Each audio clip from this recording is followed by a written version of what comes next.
No mês de outubro, nós estamos trabalhando diferentes grupos da igreja, diferentes grupos de interesse, grupos de idade.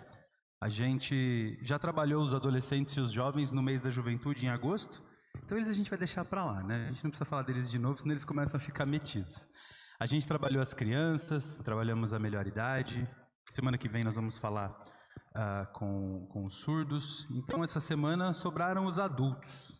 Então, quem passou daquela fase ali de diversão e começou a ter problema, começou a tomar café puro, é com vocês hoje.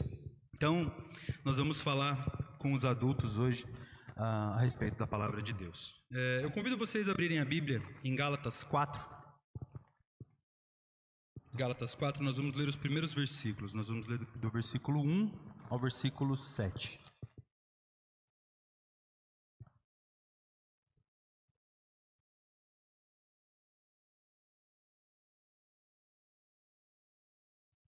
Gálatas 4, de 1 a 7.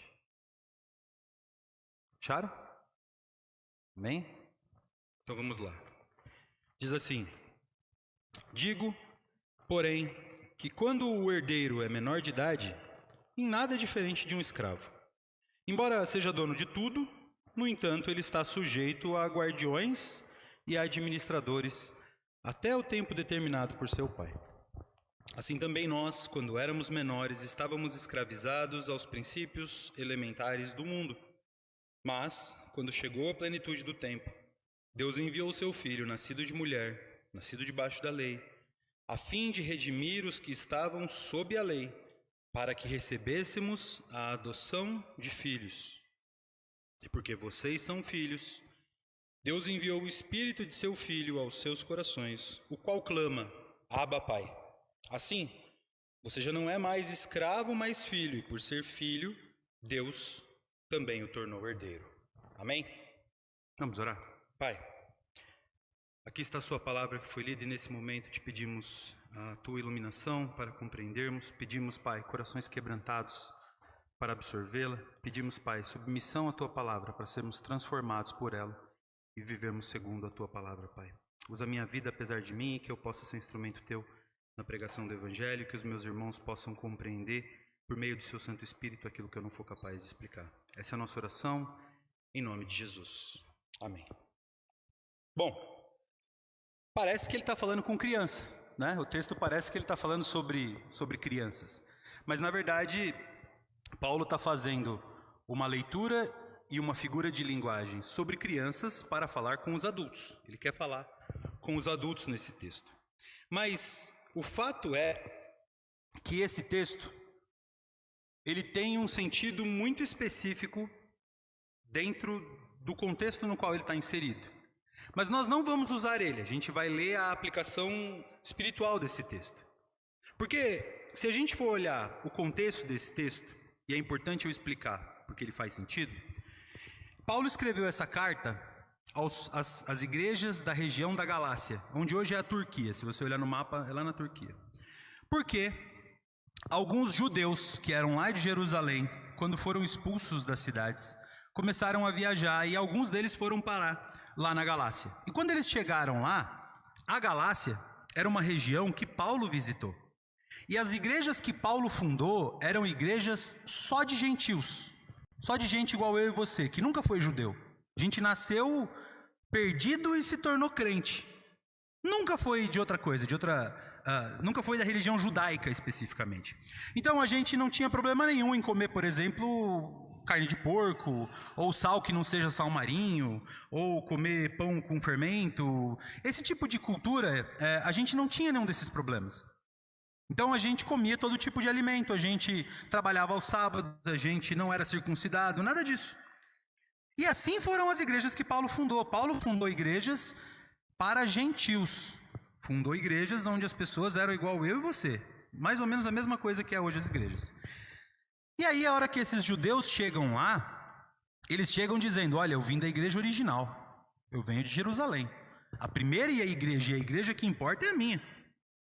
E lá nós não comemos esses tipos de alimentos. Vocês também não podem comer. Lá nós não trabalhamos aos sábados, vocês também não podem trabalhar. Nós somos circuncidados, vocês têm que se circuncidar. Ou vocês não são crentes, vocês não são cristãos. Cristão é quem é que igual a gente. E isso começou a acontecer em várias igrejas. E Paulo ficou sabendo disso.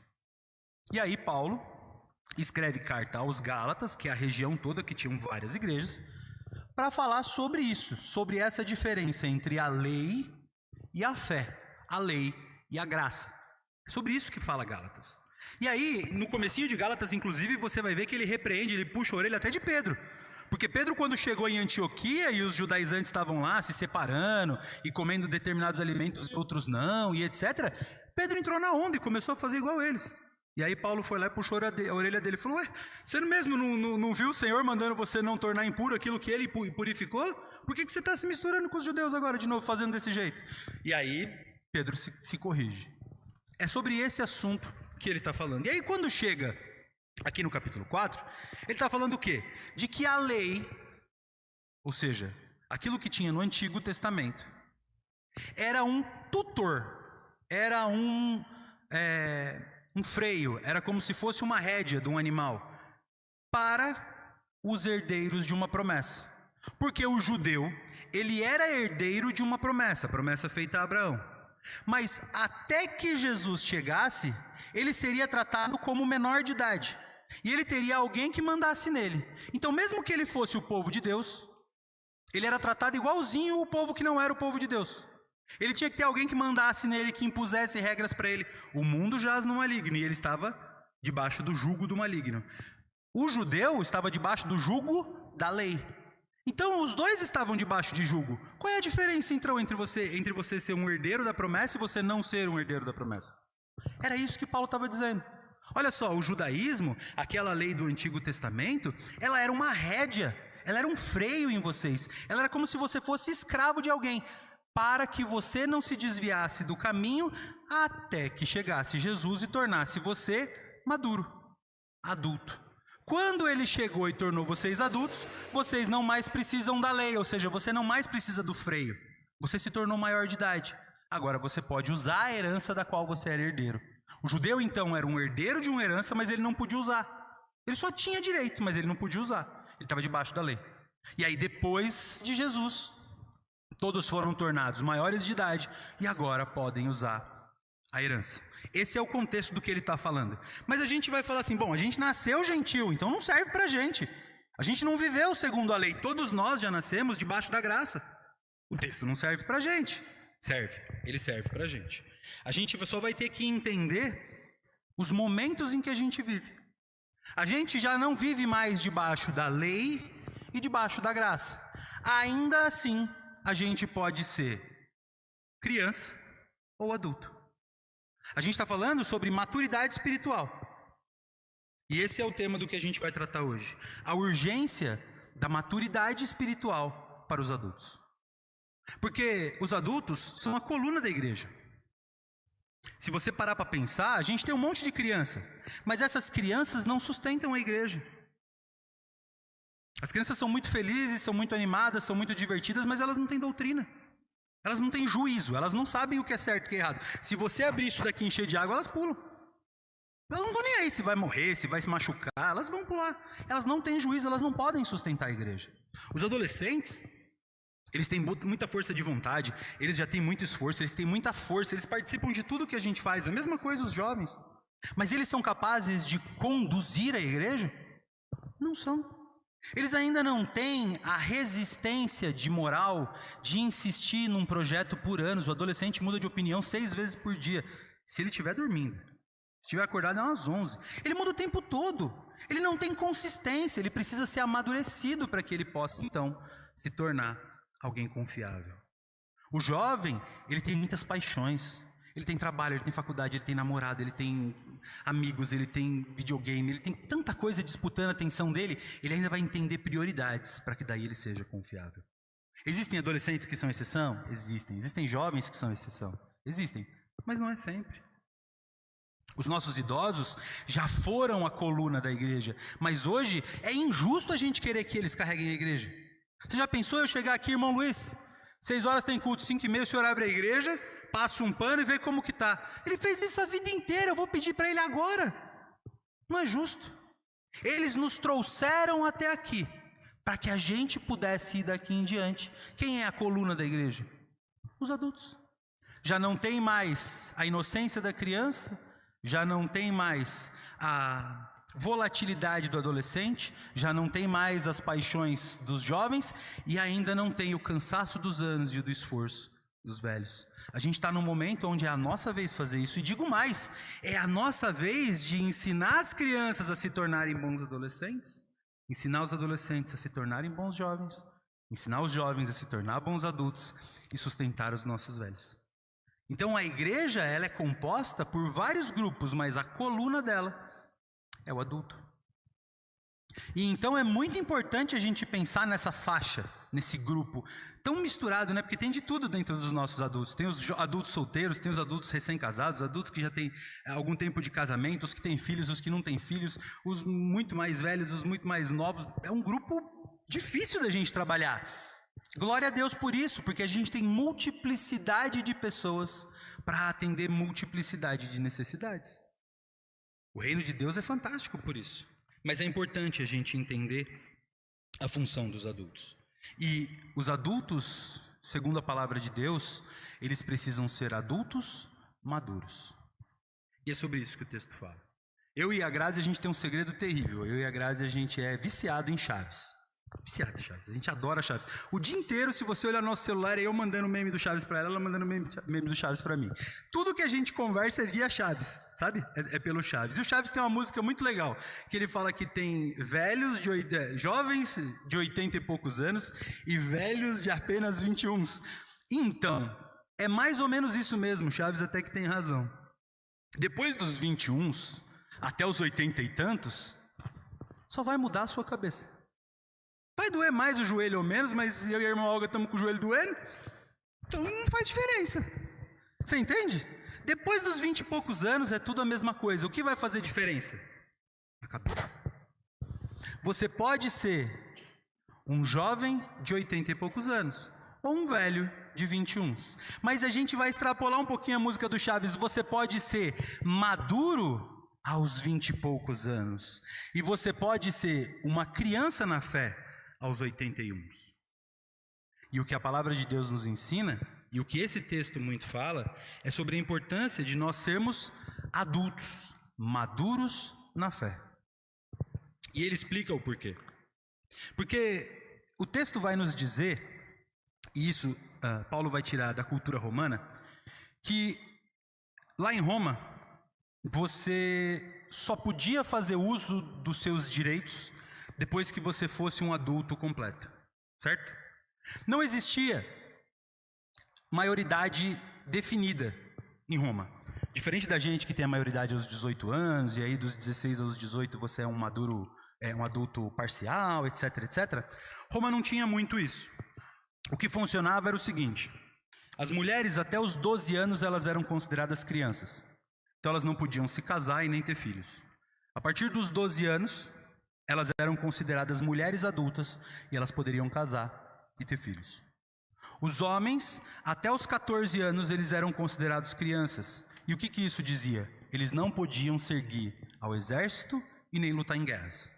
A partir dos 14 anos, eles podiam servir ao exército e lutar em guerras. Então, até os 13 anos e 364 dias, ele era uma criança. A partir dos 14 anos, ele era um adulto e ele podia servir ao exército. Então, basicamente se definiu que até os 12 anos uma mulher era uma criança e até os 14 anos o homem era uma criança. Passou disso, eles eram adultos. Pode parecer absurdo para você essa idade, parecer que uma mulher casar aos 12 era muito, muito pequeno e que um homem ir para a guerra aos 14 era muito cedo, mas você precisa lembrar que a estatística ia contra. A expectativa de vida de um romano era de 30 anos. Então, se a gente parar para pensar, aos 14 ele está na metade da vida. É como se hoje a gente falasse da maioridade ser aos 36, 37, que a nossa expectativa de vida está além dos 70 e crescendo cada dia mais. Então, imagina você se tornar maduro, adulto, só depois dos 30 e poucos. É mais ou menos isso que a gente estava falando para Roma. Não é tão absurdo assim quando você pensa em como era a vida, né? A vida acabava muito mais cedo nessa época. E o que Paulo está dizendo é o seguinte: então até esse período, até que o homem, especialmente porque a maioria dos herdeiros eram homens, chegasse aos 14 anos, ele não tinha direito de usar a herança, seja lá qual fosse. Imagina que o pai era muito rico, o pai morre e deixa uma herança milionária para esse filho. Esse filho não pode pôr a mão nessa herança até os 14 anos. Como que funciona então? Um tio, um avô, um irmão mais velho, alguma outra pessoa administraria os bens dele até que ele chegasse aos 14 anos. E aí aos 14 anos ele ia receber a herança dele e ele poderia fazer o que ele quisesse. Mas é o seguinte, até os 14 anos ele não tinha direito nenhum. Se a pessoa que era dona dele nesse momento, a pessoa que era tutora dele nesse momento, não quisesse dar o que comer para ele, ela não precisava. Só a partir do momento em que ele fosse um cidadão, ele passaria a ter direito àquela herança. E aí ele faria o que ele quisesse com ela. Mesmo que ele fosse o senhor daquele servo que estava cuidando dele. Imagina que o pai tinha um escravo e deixou o escravo como tutor. Até os 14 anos, aquele escravo poderia mandar no seu próprio senhor. E aí com 14 anos a coisa invertia. Entende? Era bem isso que acontecia. E Paulo está usando esse exemplo. Ele está falando o seguinte: o crente que tinha uma herança,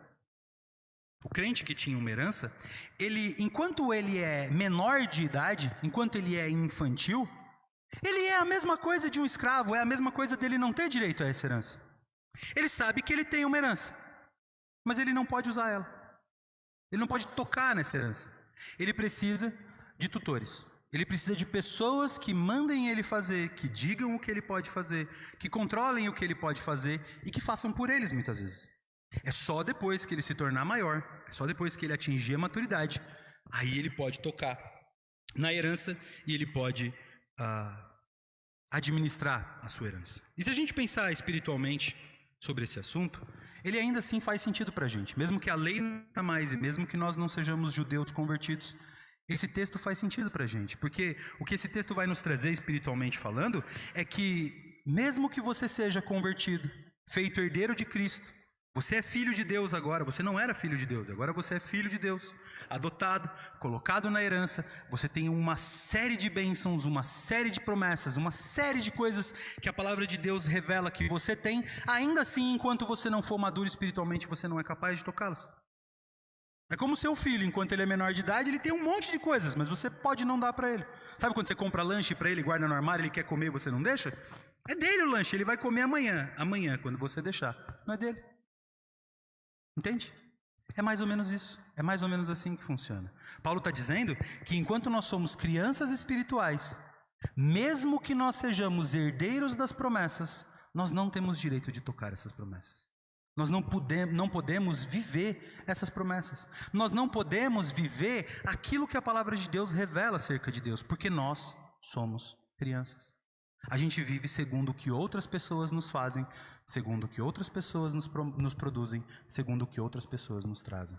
E aí a gente poderia extrapolar para uma série de coisas. A gente poderia fazer um monte de perguntas. Você já parou para pensar por que algumas pessoas perseveram em oração por tanto tempo e você não é capaz de fazer isso? Você já parou para pensar por que alguém traz uma palavra de conforto para você e não é você quem leva a palavra de conforto para alguém? Você já parou para pensar por que existem pessoas que mesmo na aflição e na adversidade perseveram alegres e confiantes e você se desespera ao primeiro sinal de perigo? Existem perguntas que você vai começar a se fazer a esse respeito. E essas perguntas, elas são diagnósticos, elas são coisas muito importantes para a gente entender em que estado nós estamos da nossa vida. Se nós somos crianças espirituais ou se nós somos adultos espirituais. Muito bem. Paulo, ele vai indicar que existe um caminho natural. Existe um caminho natural. Todo mundo começa criança. E todo mundo tem tutores, e todo mundo tem freios, e todo mundo tem líderes, e todo mundo tem mentores, pessoas que ensinam, pessoas que acompanham. O que ele diz é que não é natural permanecer uma vida inteira assim. Existe um caminho natural para o homem, que é nascer, crescer, se desenvolver, reproduzir e morrer. Na fé também é assim, com a exceção de que não morrer é ir para a glória. É ser glorificado, não é acabar. Mas é nascer na fé, crescer na fé, se desenvolver na fé, multiplicar na fé e então ir para a glória. Tem um caminho natural.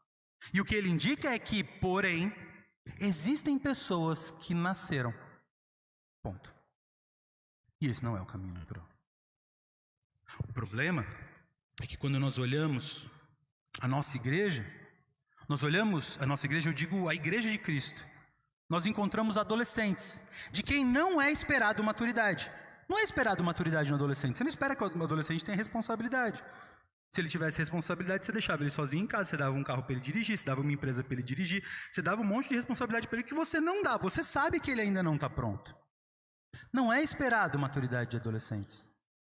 Não é esperado maturidade de jovens. Existem jovens maduros, existem adolescentes maduros, mas você não espera isso deles. Você não pode cobrar isso deles. Mas se espera esse tipo de maturidade de pessoas adultas. Mas quando nós olhamos para a igreja, nós vemos adolescentes, nós vemos jovens e vemos adultos, todos iguais. E qual é o resultado negativo disso? Uma igreja cheia de herdeiros e nenhum capaz de usar a sua herança. Isso é muito perigoso. Isso pode acabar com a nossa igreja. Isso pode matar a igreja do Senhor. Porque ela vai tornar a igreja um ambiente onde os poucos adultos alimentam, tutoriam, decidem, governam e dirigem um corpo de menores. E assim não funciona. Se a gente olhar para a palavra de Deus, a gente vai entender que essa maturidade, da mesma forma que ela não é esperada de adolescentes e de jovens, ela também não é esperada de recém-convertidos. Por isso, tudo isso que eu estou te falando, se você tem 5, 6 anos, 3 anos de convertido, você também não precisa ser um maduro na fé, é um processo, você está amadurecendo. Não se assuste quando eu falo sobre isso. Você acabou de se converter, você se batizou esses dias, fica calmo, é um processo. Mas é um processo que é necessário, preste atenção e caminhe esses passos para que você chegue lá. Não é desejável que você seja uma criança na fé para sempre. Mas se você caminha com o povo de Deus há tantos anos, se você já faz parte do corpo de Cristo há tantos anos, de você sim, de você é esperado que você seja maduro na fé. Mas você que é jovem, que acabou de se converter, fica tranquilo, seu tempo vai chegar. E o tempo não é curto. A maturidade na fé não é de um dia para o outro. Se a gente olhar a vida de Paulo, Paulo era doutor da lei. Doutor da lei. Lembra? Faculdade, pós-graduação, mestrado, doutorado. Ele era um doutor da lei. Aos 31 anos, ele se converte e ele desaparece por 13 anos. Parece que é no outro capítulo, né? Você vê ele se convertendo e vê ele pregando. São 13 anos, aproximadamente. A gente sabe que ele pregou, mas a gente sabe que pelo menos 7 ele ficou em silêncio, estudando. Maturidade não vem do dia para a noite, não. Demora. Fica calmo. Mas ela é importante. O que importa é que a gente faça um diagnóstico da nossa maturidade. A gente entenda onde a gente esteja para que a gente possa crescer. Quem vai nos ajudar a fazer esse diagnóstico é um outro texto da Bíblia que está em Hebreus 5. Hebreus 5, do versículo 11 até o versículo 6:3. Depois a gente vai voltar para Gálatas para encerrar. Hebreus 5, 11 é o fim do capítulo 5 e o começo do versículo do capítulo 6. Diz assim: quanto a isso, temos muito o que dizer, coisas difíceis de explicar, porque vocês se tornaram lentos de aprender.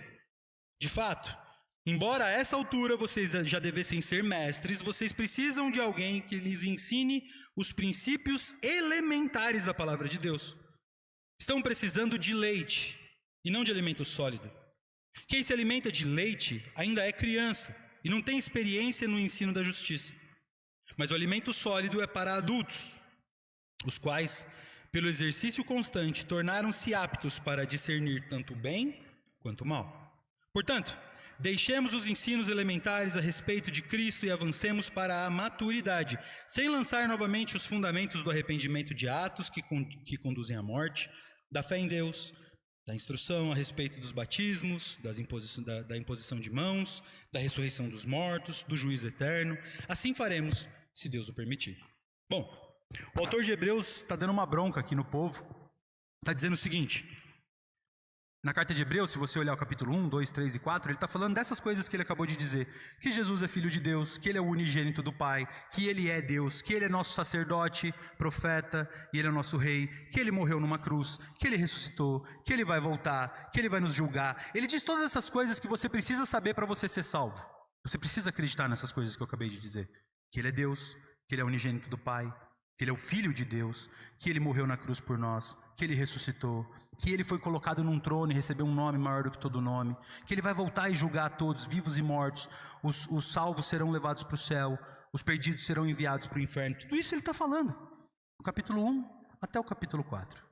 E aí depois que Ele explica todas essas coisas, Ele fala, quanto a tudo isso, né, por isso que Ele começa o versículo falando sobre isso, temos muita coisa para falar, mas a gente não pode ir para lugares mais profundos, porque vocês se tornaram tão lentos em aprender, que a gente precisa voltar para essas coisas que a gente já deveria ter passado. Ele fala, a essa altura vocês já deveriam ser mestres. Todas essas coisinhas que eu acabei de falar, vocês já deveriam saber de cor. Mas eu tenho que voltar a explicar para vocês que Jesus morreu na cruz e ressuscitou, ao invés de eu estar discutindo grandes coisas a respeito de Cristo. É disso que ele está falando. Está dando uma bronca terrível no povo aqui. É sobre isso que ele está falando. Mas essa bronca que ele deu aqui serve para a gente fazer um diagnóstico em nós mesmos e entender em que estágio da maturidade cristã nós estamos. Existe um estágio que você pode estar. Provavelmente você vai se encontrar nele. Não tem problema nenhum. O que importa é que existe tempo e chance para você amadurecer e fazer isso de maneira urgente. O caminho é fácil.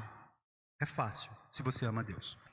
Vamos lá, o primeiro ponto que ele fala é a respeito do conhecimento da palavra de Deus. Como eu disse, ele vem passando por Hebreus 1, 2, 3 e 4 falando essas coisas fundamentais da fé. E aí ele chega lá na frente e fala, então, nós queremos falar de coisas profundas do Evangelho, mas a gente não pode voltar lá e falar essas coisas profundas porque ainda te faltam as coisas básicas. A gente precisa voltar para as coisas básicas e explicar. Por isso que ele disse, quanto a isso temos muito a dizer, coisas difíceis de explicar, porque vocês se tornaram lentos de aprender. Se vocês fossem rápidos de aprender, seriam fáceis de explicar. É sobre isso que ele está dizendo. E o que importa é de que, de fato, nós temos grandes coisas a tratar. Nós temos grandes coisas a tratar como povo de Deus. Mas a gente perde o nosso tempo tendo que voltar às coisas pequenas, às coisas iniciais, porque nós constantemente perdemos alguém no caminho. A gente precisa de um discernimento tal, de um amadurecimento tal, que todos nós entendamos a palavra de Deus. Porque quando a gente estava lendo Gálatas, ele disse que nós somos herdeiros. Herdeiros do quê? Herdeiros do quê? Do que você é herdeiro? Aí eu falo, nós somos salvos. Salvos do quê? Salvos para quê? Salvos de quem? São perguntas que a gente precisa saber responder.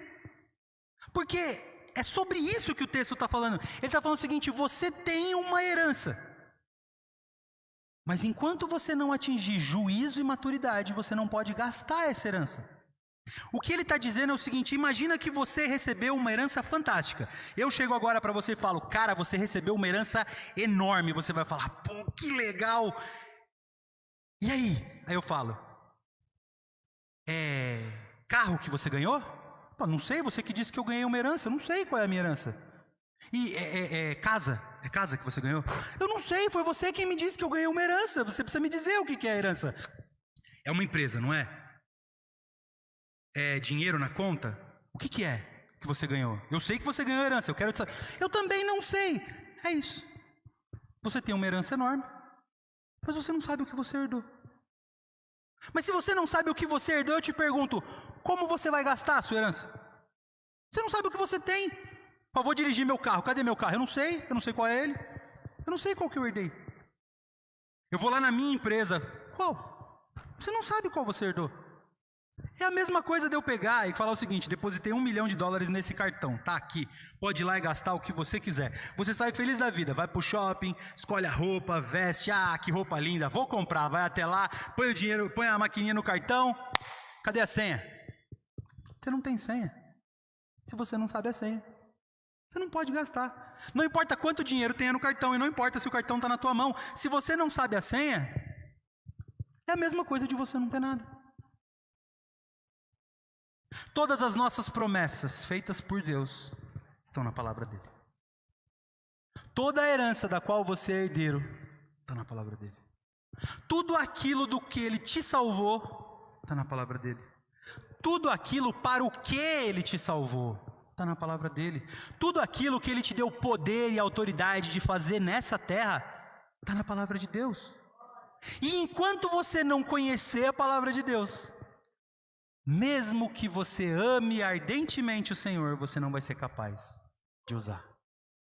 Você já imaginou que Deus tem bênçãos maravilhosas para as nossas vidas? Mas se você não sabe quais são essas bênçãos, tanto faz. Você já imaginou que Deus te deu poder? Ele diz, você tem poder, mas você não sabe qual é o seu poder. Você descobriu que você é um super-herói, você só não sabe do quê. E aí? É a mesma coisa de não ser. Dá um tiro aí para ver se eu sou a prova de bala. Tomei e não sou, morri, acabou. Deixa eu ver se eu voo, sai correndo de um prédio e pula, não voa, morre. Você entende? Você precisa saber quais são os seus poderes, quais são as suas autoridades, quais são os seus inimigos, quais são os seus amigos. Se você não conhece a palavra de Deus, é a mesma coisa de você não conhecer a Deus. Dizer que ama a Deus, sem conhecer a Deus revelado na palavra, não vale de nada. Nem as nossas orações têm proveito se a gente não conhece a palavra de Deus. A gente está trabalhando com os adolescentes um livro fantástico que fala de vozes. É a sabedoria de Provérbios.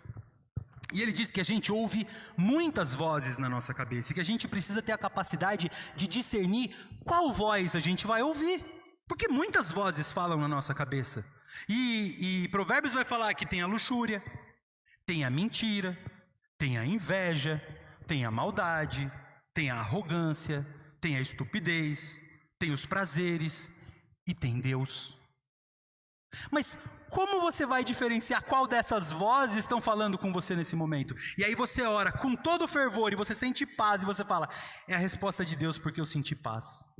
Meu irmão, às vezes você está querendo largar seu marido e aí você ora e você está doida para largar seu marido e quando você ora para largar seu marido, você sente paz. E aí você vai largar o seu marido. Quem foi que disse que Deus quer que você largue o seu marido? Você entende?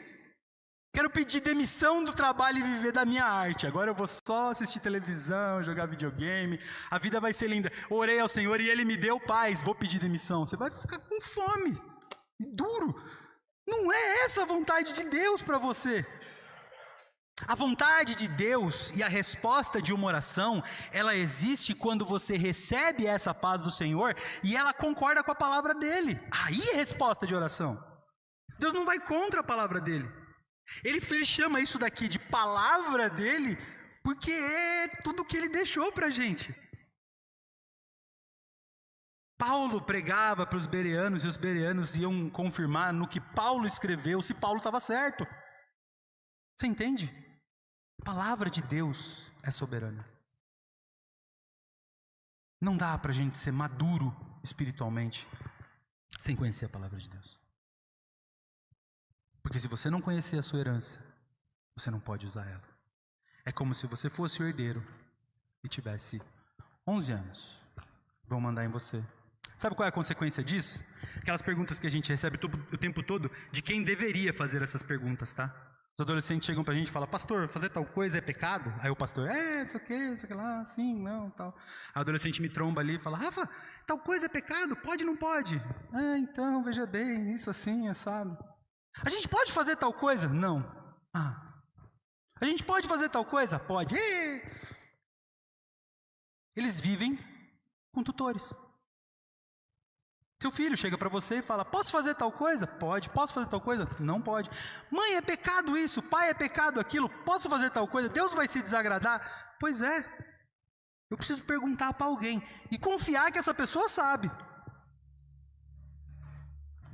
É isso. É o máximo que eu desfruto da herança que eu recebi de Deus. É isso que Deus quer para a gente? Não. Deus quer pessoas maduras, que não precisem dos tutores. É importante sim a gente se aconselhar um com o outro, mas se aconselhar. Sabe o que é ter um conselho com alguém? É chegar com um pensamento e aí ver se o seu pensamento encontra a verdade. Não é chegar para alguém e pedir, pensa para mim. Não é assim que funciona. Quando a gente vai buscar o conselho de alguém, quando eu vou buscar o conselho lá do pastor, eu falo, pastor, eu estou orando sobre uma coisa, eu estou pensando sobre uma coisa, eu estou meditando e mastigando uma coisa, eu tenho esse projeto, e aí eu chego com o papel escrito. Isso é pedir conselho. Outra coisa é falar, ô pastor, arruma uma coisa para eu fazer aí. Estou pedindo para ele fazer para mim. Não é assim que funciona. Deus quer pessoas maduras, e para isso, nós precisamos conhecer a palavra de Deus. Porque se a gente não conhece a palavra de Deus, a gente nem sabe para onde ir. A gente não sabe o que fazer. A gente não sabe como viver. A gente não sabe o que é bom. A gente não sabe o que é mal. Por isso que o texto fala que nós precisamos conhecer a palavra de Deus. O segredo fundamental para a maturidade cristã é conhecer a palavra de Deus. Então, se você é uma pessoa que não conhece a palavra de Deus, e eu não estou falando de decorar todos os livros da Bíblia, saber o nome dos apóstolos de trás para frente, eu não estou falando de saber versículo de cabeça, isso é decorar, é igual tabuada, não funciona, serve para concílio, para a gente passar, mas tirando isso, não vai funcionar. Conhecer a palavra de Deus é ler um texto da palavra de Deus, orar sobre esse texto da palavra de Deus, conversar com Deus sobre aquele texto da palavra de Deus, perguntar para Deus o que ele quis dizer naquele texto, o que aquele texto pode mudar na tua vida e encontrar aonde precisa mudar, deixar acertar dentro de você. Hebreus mesmo vai falar que a palavra de Deus ela é igual uma espada muito afiada, que vai até a junta que separa o osso da medula, vai até um lugar que separa os seus pensamentos das intenções do teu coração. Você precisa deixar essa espada furar você. Isso é conhecer a palavra de Deus. Não é decorar texto. É ter uma experiência profunda com cada trechinho da Bíblia que você lê. E isso precisa ser comum para você. Precisa ser diário para você. Precisa ser algo que você tenha prazer em fazer. E se você é adulto e quer ser maduro, a gente sabe muito bem que a gente faz um monte de coisa que a gente não gosta. Quem gosta de acordar às 5:30 da manhã para trabalhar? Ninguém. Mas você levanta e vai trabalhar. Por quê? Porque você precisa. É do mesmo jeito, eu não gosto de ler. Aí você abre e você lê mesmo assim. Remédio é amargo.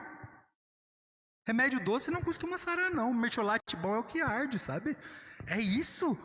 Tem que doer.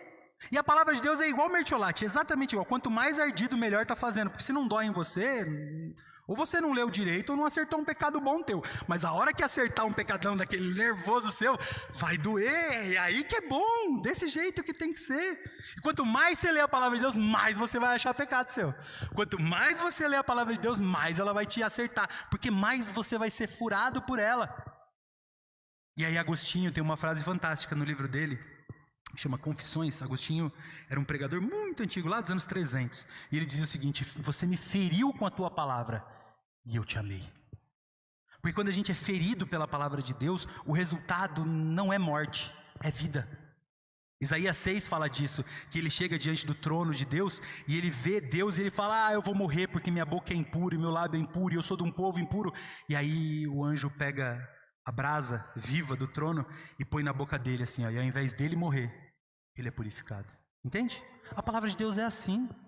Dói, dói, fura, fura, mas te salva, te cura, não te machuca. E se você tiver a alegria de viver essa palavra de Deus, com o tempo vai se tornando prazeroso. Uma hora você vai ver como você vai gostar de ler a Bíblia. Eu gosto, já não gostei muito, já lutei muito contra. E hoje em dia, putz, eu leio. Vai melhorando com o tempo. É assim mesmo. Segunda coisa que o texto nos fala: a prática da palavra de Deus. O versículo vai dizer assim: mas o alimento sólido é para adultos, os quais, pelo exercício constante, tornaram-se aptos para discernir o bem quanto o mal. O segundo ponto, então, do diagnóstico que Hebreus faz, é de que muitas vezes você pode sim ser uma pessoa que passou no primeiro teste. Você é uma pessoa que lê a palavra de Deus. Você é uma pessoa que entende a palavra de Deus. Você é uma pessoa que lê, que ora, que vai lá, persevera, entende, fala: puxa vida, é assim, é assado e tal, e agora eu vou ler esse outro texto e esse outro texto, eu vou na igreja, eu assisto a aula DBD, eu leio os livros que indicam, eu leio a revistinha DBD, eu oro, tal, eu tô aí, eu passei no primeiro teste, então eu sou maduro. Muito bem, você já não é tão criança assim, mas o maduro, ele precisa também ter o exercício da prática. O exercício da prática é você ler a palavra de Deus, entender a palavra de Deus e ser transformado pela palavra de Deus. Porque ler a palavra de Deus e entender É como encher o baú do tesouro. É como encher a sua conta. Você está enchendo a sua conta. Você está enchendo a sua herança. É como se você fosse um adolescente de 15 anos que recebeu a herança. E diferente do primeiro que nem sabe o que herdou, você sabe exatamente o que você herdou. Você, aliás, é um prodígio. Você foi para a faculdade de economia e se formou antes dos 16. Aqueles gênios, sabe aquele gênio? Você é esse gênio, você sabe tudo da sua herança. Muito bem, mas você ainda tem 15 anos. Sabe muito, mas não pode gastar nada. É isso. Se você não pratica a palavra de Deus, se você não permite que ela entre no teu coração e transforme, que ela visite os lugares obscuros e arranque as coisas de lá de dentro, que você comece a se parecer mais com Cristo e menos com você, você ainda não está na estatura de começar a usar a herança que você recebeu. Você tem a herança, você sabe qual é a sua herança, mas você ainda não está apto para usar ela. Não adianta nada saber a palavra de Deus. Você precisa viver a palavra de Deus. Ela precisa entrar em você e transformar a tua vida. Isso vai acontecer mediante obra do Espírito Santo. Aí sim, uma vez que você conhece a palavra de Deus, persevere em oração, submissão à palavra, você vai começar a ser transformado por ela. O primeiro ponto é conhecer a sua herança. Agora você precisa começar a dominar aquilo que é a tua herança. Ele fala que se você orar, você vai ser ouvido. Ele fala que se você tiver fé, você vai ser salvo. Ele fala que se você pedir, você vai receber. Ele fala que se você bater, vai ser aberto. Você vai começar a entender essas coisas, mas você precisa começar a fazer essas coisas. Se eu tiver fé, eu vou ser salvo, então eu vou buscar a fé. Se eu pedir, eu vou receber, então eu vou começar a pedir. Se eu clamar, eu serei salvo, então eu vou clamar. Se eu buscar, eu vou alcançar, então eu vou buscar. Se eu bater, a porta será aberta, então eu vou bater. Então agora você vai começar a perseverar na direção de praticar isso que você está entendendo. Ser transformado por esse evangelho, ser mudado por esse evangelho, permitir que ele venha e reforme a sua vida. Porque não adianta nada conhecer a palavra de Deus. Tanta gente conhece o texto e não conhece o Deus que está no texto. Não adianta nada a gente ser assim.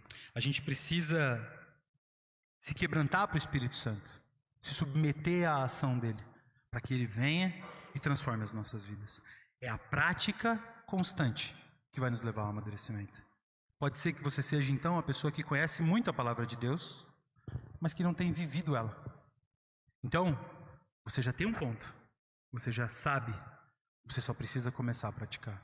Pode ser que você seja o primeiro que não sabe, está na hora de conhecer. Mas tem mais um ponto. O terceiro diz assim: e quem se alimenta de leite é a criança, que não tem experiência nenhuma no ensino da justiça.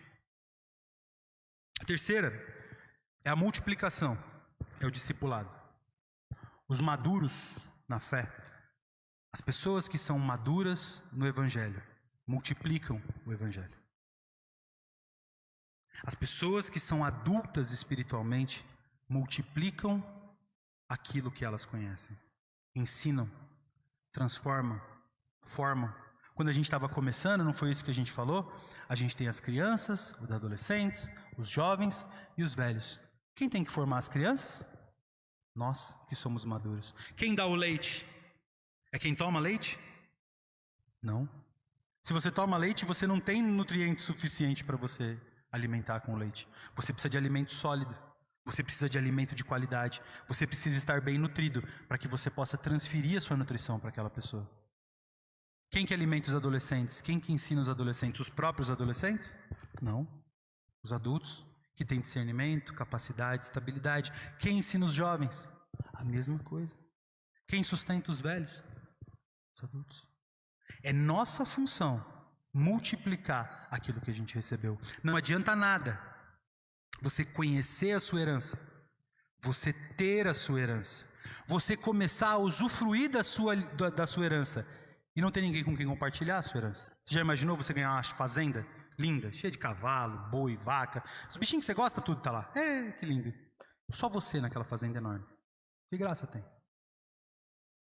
Natal chegando, você monta uma mesa linda, prato, garfo, talher, não sei o quê, e taças, e peru, e batata, aquele monte de comida, e panetone que eu amo, aquela coisa linda, maravilhosa, uma árvore, luzinha, musiquinha tocando, aquela coisa linda, e você senta sozinho na ponta da mesa e fica olhando aquela mesa enorme. É isso que acontece quando você conhece o Evangelho e não compartilha ele com ninguém. É um banquete celestial maravilhoso, tem de tudo do reino de Deus. Tudo o que você imaginar tem lá no reino de Deus, mas quando você não compartilha o Evangelho, você monta uma mesa enorme, senta nela e come sozinho. É muito melhor ter 2 pão com mortadela e 16 pessoas para rachar. Entende? É muito mais feliz ter com quem compartilhar. Não importa o tamanho da herança. E nesse caso a herança é infinita. É uma herança fantástica. Quanto mais você distribui, mais você tem. Porque quem é fiel no pouco, é colocado no muito. Quanto mais você compartilha a sua herança, mais herança você tem. As pessoas maduras espiritualmente, os adultos maduros espiritualmente, compartilham isso que eles vivem. Fazem discípulos. Como Mateus 28 vai nos ensinar, ensinam a obedecer. Essa é a nossa função. Ir, fazer discípulos e ensinar a obedecer. Então, a gente precisa entender que quando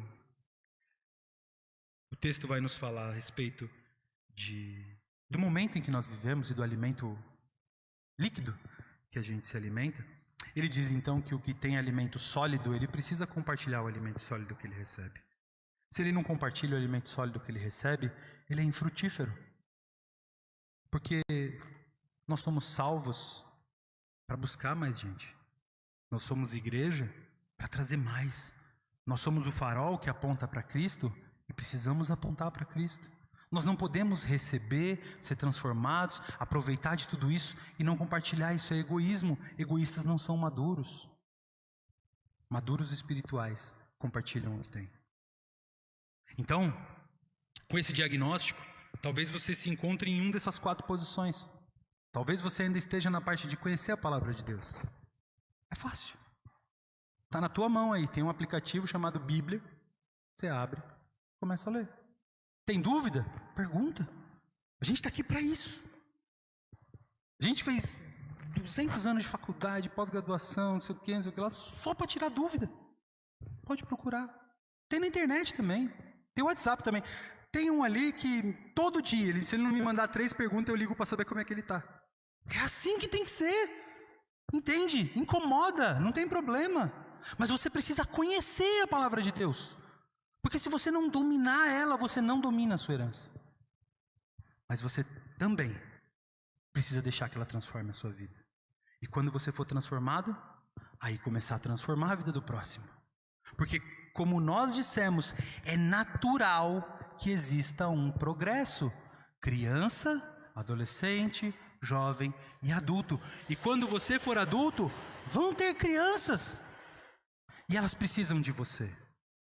E elas não vão se alimentar sozinhas, porque elas ainda precisam de um tutor.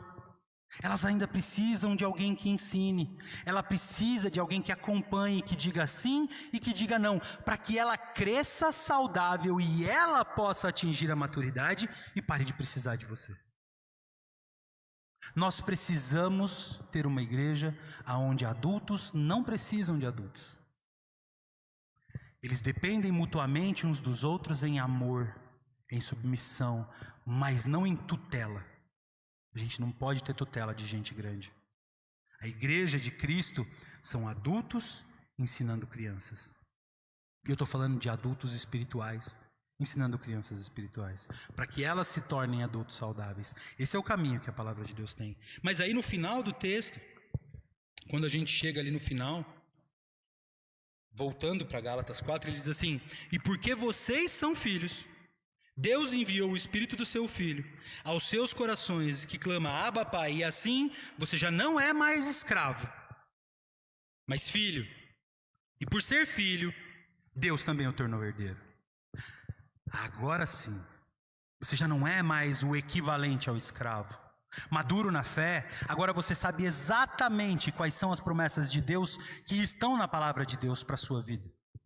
Mas você sabe também quais são as bênçãos que Deus oferece para a sua vida. Você sabe também as suas funções no reino de Deus. Você sabe as suas atividades. Você sabe os seus poderes, as suas autoridades. E você tem plenitude para usá-las. Você já imaginou aquelas perguntas que a gente fez no começo? Por que uma pessoa ela é capaz de perseverar tantos anos em oração? Porque ela é madura espiritualmente.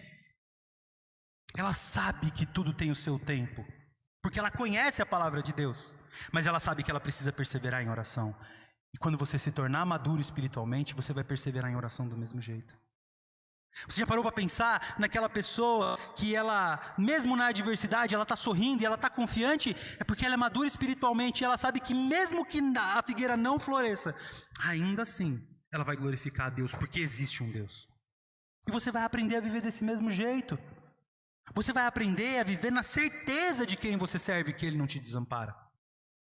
Você já viu aquela pessoa que ensina o filho no caminho, e o filho cresce no caminho, e ele é abençoado naquilo, e ele prospera e tal. Mas como que ele faz isso? É porque ele é maduro espiritualmente, ele forma direito à geração. Mas e quando isso dá errado na vida dele? Ele também não desiste, porque ele é maduro espiritualmente, e ele tem a estratégia da vontade do Senhor para lutar pelos filhos dele. Ele não vai abrir mão, ele não vai desistir, porque ele tem certeza de em quem ele tem crido. Esse é o caminho da maturidade cristã. Você já imaginou todo esse poder na tua mão e toda essa capacidade? Ele está à sua disposição. Você tem plenamente o poder de perseverar, plenamente o poder de ensinar, plenamente o poder de levar o evangelho, plenamente o poder de ser a palavra de conforto, de ser a mão amiga, de ser o braço amigo, de ter boas estratégias, bons planos, boas execuções e ter sucesso. E eu estou falando em todos os ambientes da sua vida, porque a palavra de Deus fala sobre todos os aspectos da tua vida. Todos eles estão à sua disposição, a depender do quê? De você ser maduro. Maduro para entender a palavra de Deus e viver a palavra de Deus. E vivendo a palavra de Deus, multiplicar a palavra de Deus na vida de outras pessoas. Esse é o caminho da vida adulta. Esse é o adulto que Deus deseja. Porque todas essas coisas levam sempre a um último fim, que é a glória de Deus. Nós, adultos, maduros espiritualmente, precisamos viver para a glória de Deus. Para a glória dele. Para que ele seja glorificado. E enquanto nós fazemos isso, Ele vai nos dando bênçãos sem medida, diariamente. Esse é o caminho que a igreja tem para os adultos. É um caminho desafiador, é um caminho com algumas pedras, é um caminho com desafios, mas é um caminho possível de percorrer. É um caminho satisfatório de percorrer. A gente, no final dessa caminhada, a gente vai perceber que em cada momento Deus estava presente, e que em cada luta Deus estava presente, e que em cada esforço da tua parte Deus estava contemplando, e em que cada coisa que você fez Ele te retribuiu em alegria, Ele te retribuiu em paz, Ele te retribuiu em preenchimento, em contentamento, em bênção sem medida, em milagres, em coisas acontecendo na tua vida, porque conforme você vai amadurecendo e ganhando o direito de tomar a sua herança e administrar a sua herança vai estando ao seu alcance, e você começa a receber o tesouro que te foi prometido. É desafiador? É desafiador, mas a gente está falando de um tesouro infinito. Se a gente luta por um salário, por que não lutar por uma herança infinita? É nossa escolha. Ou você pode lutar, crescer e se tornar um adulto para a glória de Deus, ou escolher continuar sendo uma criança, se alimentando de leite e precisando de alguém para dizer aonde ir e o que fazer. Essa é a nossa escolha. É a escolha que os adultos têm diante de si. Paulo nos instrui que a gente deve ser maduro espiritual, para a glória de Deus. Vamos orar? Pai, te louvamos pela tua palavra, Pai. Te agradecemos por essa exortação, pelo ensino necessário para as nossas vidas. Te pedimos, Senhor, que o Senhor nos dê fé e força para trabalhar a cada dia, para conhecer mais da tua palavra, para viver mais da tua palavra, para que a gente seja adulto de valor no teu reino, adulto que maduro espiritualmente, produza para o teu reino, multiplique o teu reino, para que a gente possa alcançar, tocar e usar essa grande herança que nos foi prometida. Nós pedimos em cada oração as tuas bênçãos, Pai, Mas nós queremos te pedir, ensina-nos a pedir pelas bênçãos. Nós te pedimos por livramentos e milagres, mas ensina-nos, Pai, a buscar os bons ensinamentos e os bons milagres. Ensina-nos, Pai, a buscar pelos corretos livramentos. Dá-nos a sabedoria, Pai. Dá-nos o temor do Senhor, para que nós possamos crescer e ser o alicerce da Tua igreja para essa geração, Pai. Ajuda-nos nessa grande obra e que tudo seja para a honra e para a glória do Teu nome, Pai. Oramos assim em nome de Jesus. Amém.